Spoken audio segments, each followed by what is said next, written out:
Two individuals have been fired as a result of participating in the impeachment investigation. This is unsurprising. The two individuals are Lieutenant Colonel Alexander Vindman, who was a central witness in the impeachment investigation. Gordon Sondland, the US ambassador to the European Union and also a key Trump impeachment witness, was also fired today. Now, it's clear that this was in retaliation for their role in answering to the House's subpoena to testify against Donald Trump.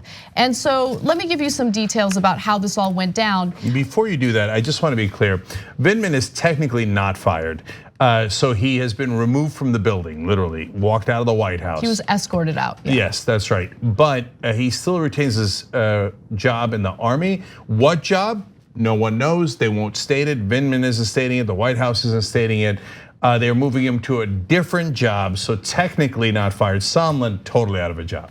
Now, Vindman's removal, according to Politico, from a detail at the National Security Council came just 2 days after Trump's acquittal in his impeachment trial, and hours after the president told reporters he was, quote, not happy with the NSC aid. His brother, who is a lawyer within the NSC, was also removed. So they were both escorted out side by side. Yeah, no, so that's an extra layer of egregious. His brother didn't testify against Trump. He had nothing to do with it. But remember what Trump said while campaigning, that was about terrorists. This is our own military. But he said, why don't we take out their family members too? Maybe that'll teach him a lesson. And so here he is taking out Vindman's twin brother, who had nothing to do with anything. But that's how retribution apparently works, especially in the mob. I think Gordon Sondland's pretty happy. Like, he told reporters, I was advised today that the president intends to recall me effective immediately as United States ambassador to the European Union. That was a statement. And remember, this is like one of these big hotel guys. He's wealthy. He donated $1 million to Donald Trump's inauguration. I think he just wanted to be ambassador because he thought it would be like a cool, fun, easy job. And then it turned out that he was working for a criminal and he got, involved in this whole mess. I think he's probably happy that he's just not gonna have to deal with it anymore. I mean, everything involving this administration is pathetically trivial and simplistic. It's sort of like, can I trust you? Are you in my family or not? It's really a simple logic. It's you say yes and do whatever I want you to do, or I don't trust you and then I will do everything I can to hurt you. And that's really as simple as that. So kind of deep-seated systemic corruption, not even systemic, deep-seated corruption, like giving money to the campaign so you can then get an ambassador post, is actually, like, in a sense, like quite different than just sort of like this guy's now called to testify under oath, and he probably doesn't want to be like in trouble for perjuring, so he just does it, right? So it's really like it's trivial and simplistic, and this is what we've devolved into. Right. Yeah, so the mob also has usually incompetent capos and et cetera. Why? Because they value loyalty more than they value competence. And there's logic in it because the number one thing they're trying to avoid is going to prison. And so loyalty is the most important trait if you're in the mob.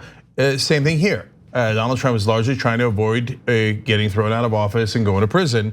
So he's like, Sondland, well, he was never qualified to begin with. He was a donor of mine.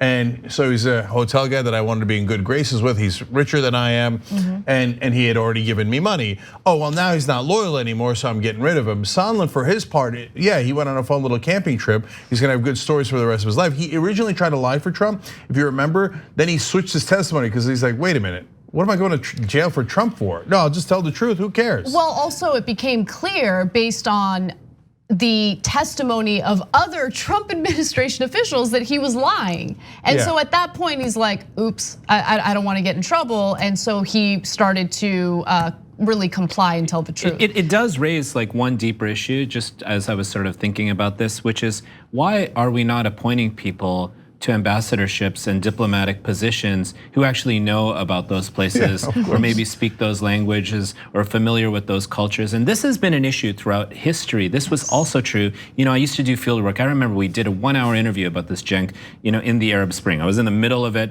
You were like the best interview I've ever had on it because you were like challenging me on stuff. You really knew it deep. And and this was during the Obama era, and the diplomats in Cairo didn't speak any Arabic, didn't hardly know anything about the region. And I was told by various people that is intentional, so they don't go off the rails and side with the protesters. Wow. So I remember famously Rumsfeld, and that was a Republican administration, obviously, right before we went to the Iraq War, fired everyone who spoke Arabic. Now, that would seem to be wildly counterproductive as we were about to occupy a country that speaks Arabic. Why did he fire him? He said they're Arabist apologists, just for even knowing the language. Yeah. So that's a deep-seated hostility they have towards the places that they're going to liberate. But the problem that we're all talking about here is systemic, because if Republicans do it, Democrats do it. So maybe not firing everybody who speaks the language, but they do all take rich donors and say, oh, what do you want? You want the UK, you want France, etc. Well, it depends. How much money did you give me? The more money you give me, the better country you get. Oh, you gave me $25,000. I don't want to insult any country. It's like a board game. Yeah. It's like Risk. Yeah, totally. Like, what the heck? I mean, it's corruption defined, but yet the entire political system accepts it as perfectly normal. So Republicans and Democrats do it, and the media applauds. Doesn't have any problem with it at all. But back to the thuggery that's going on here. Speaking of the media, they are, I guess, forced to say there are concerns that this might be retribution. Oh, come on. I mean, really? They're not any concerns. Of course it's retribution. Of course it is. If there was any doubt about it, Trump retweeted people saying he should be fired ASAP. So there's no doubt at all the president is saying he should be fired immediately. He's removed from the building. So just write it as the president does retribution against people who follow the law. That would be a correct title. Instead, we get concerns about maybe, kind of. Nothing's gonna happen. He did this to retaliate, and nothing's gonna happen. That's it. This is who he is. He gets away with everything. Of course, he did it to retaliate. In the very least, journalists can set the record straight and on record call it what it is. You're right. I mean, that's the only thing that we can rely on to go back and point to what really happened in this era.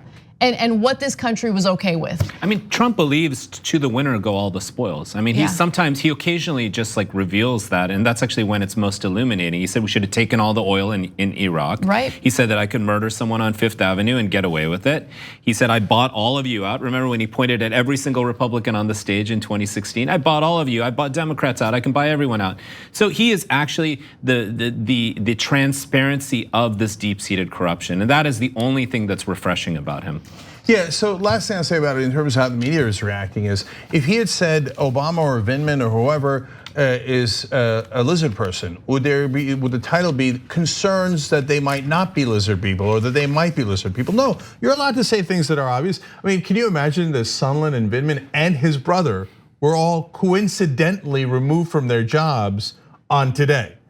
That is not in any way, shape, or form feasible. That is, no one who is a sentient human being could possibly think that that was a coincidence. So just say it. It's a retribution, and that's what this president does. And Anna's of course right. He'll get away with it to the end of time until November. Thanks for watching the Young Turks. Really appreciate it. Another way to show support is through YouTube memberships. You'll get to interact with us more. There's live chat emojis, badges. You've got emojis of me, Anna, John, JR. So those are super fun. But you also get playback of our exclusive member-only shows and specials right after they air. So all of that, all you gotta do is click that join button right underneath the video. Thank you.